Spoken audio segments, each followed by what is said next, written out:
इसी जन्म में भगवत रस में डूबना चाहते हैं तो सबसे पहले हमें संसार कड़ुआ लगना चाहिए, संसार के संबंध फीके लगने चाहिए।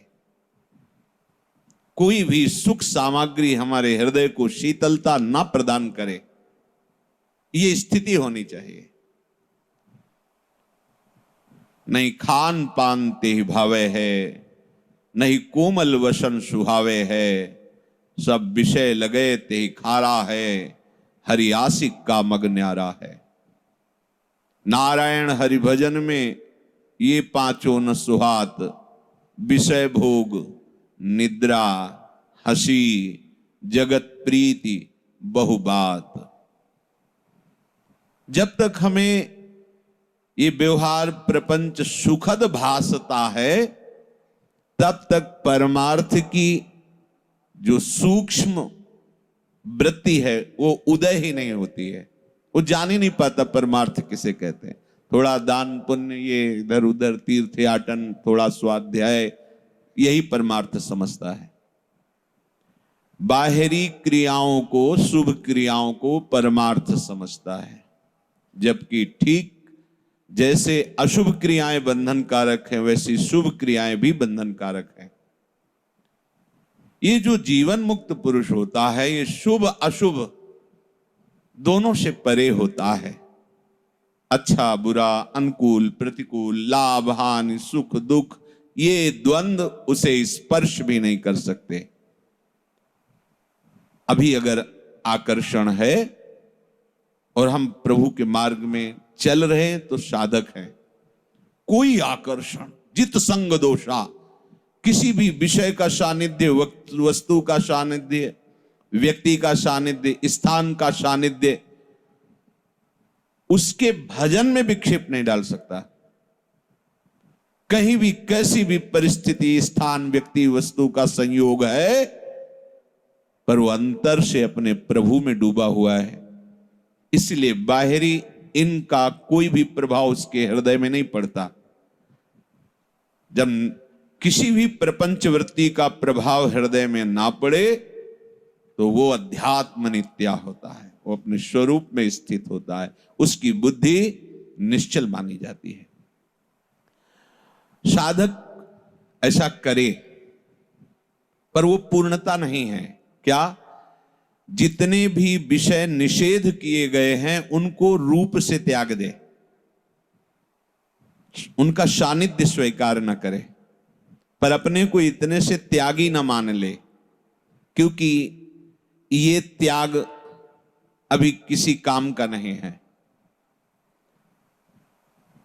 हमारा मार्ग पुष्ट हो इसलिए हमने बाहरी विषयों का त्याग किया, पर उन विषयों में सुख बुद्धि है। जब तक सुख बुद्धि है तो समय भले व्यतीत कर लीजिए, यदि सुख बुद्धि नष्ट नहीं हुई तो भ्रष्ट होना पड़ेगा। बहुत ये सूक्ष्म बात है।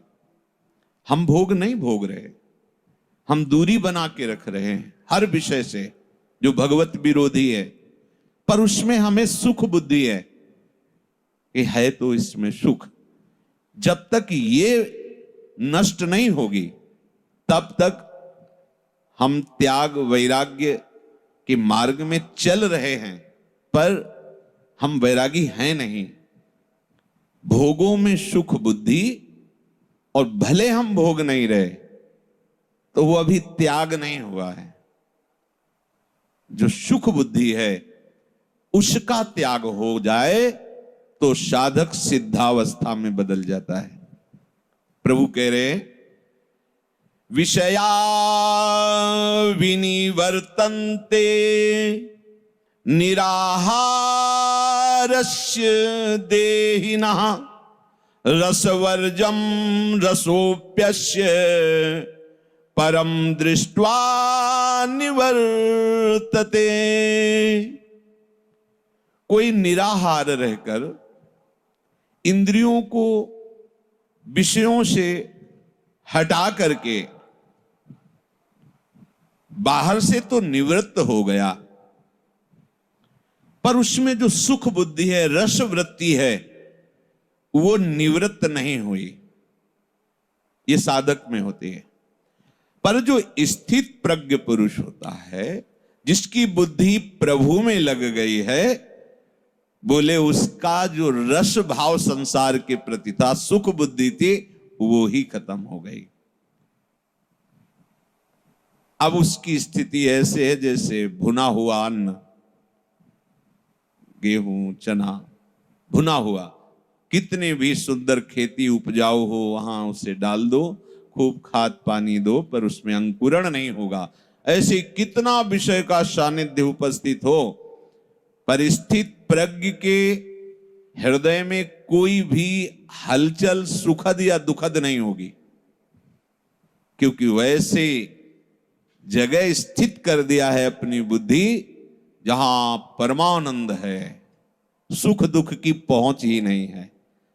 जब हमारी बुद्धि देह में स्थित होती है, तब भोगों के प्रति आकर्षण, सुख दुख, लाभ हानि, मान अपमान, निंदा स्तुति आदि, ये द्वंद्व हमें क्लेश देते हैं।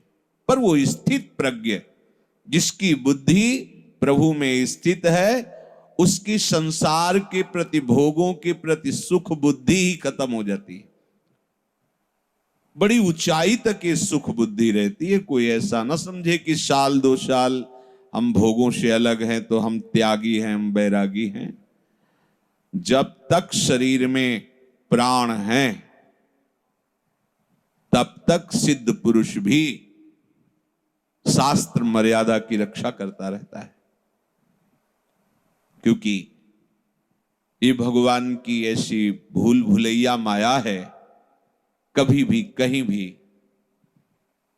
जिनकी हर समय समाधि अवस्था रहती है, उनको भी विचलित कर दिया।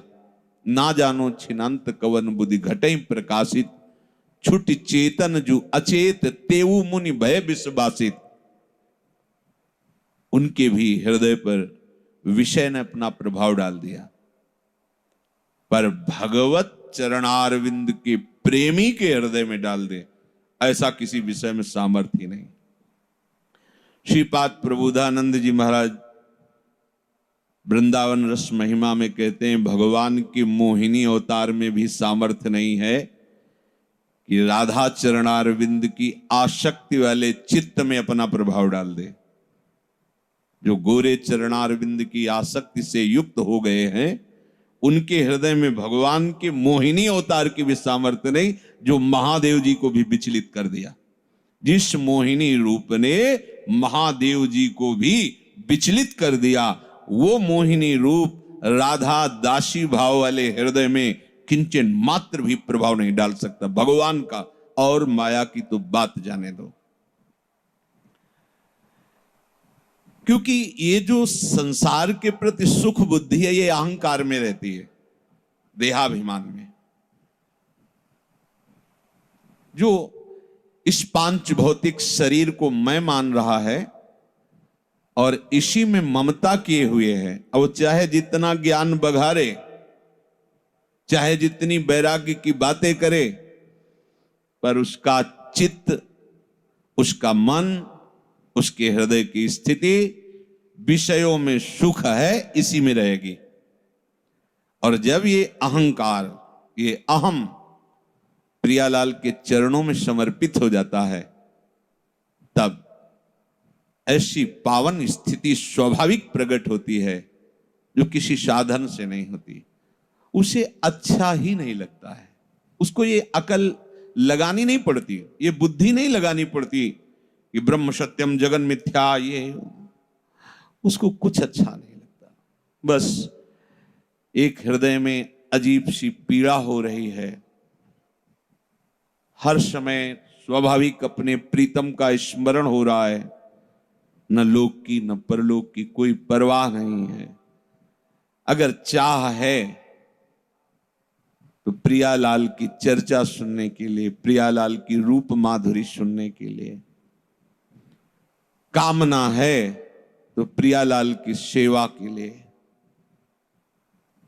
अगर पाना है तो प्रतिपल कृपा कटाक्ष, बस चाहना, कामना, पाना, ये सब उनके चरणों में लग जाता है।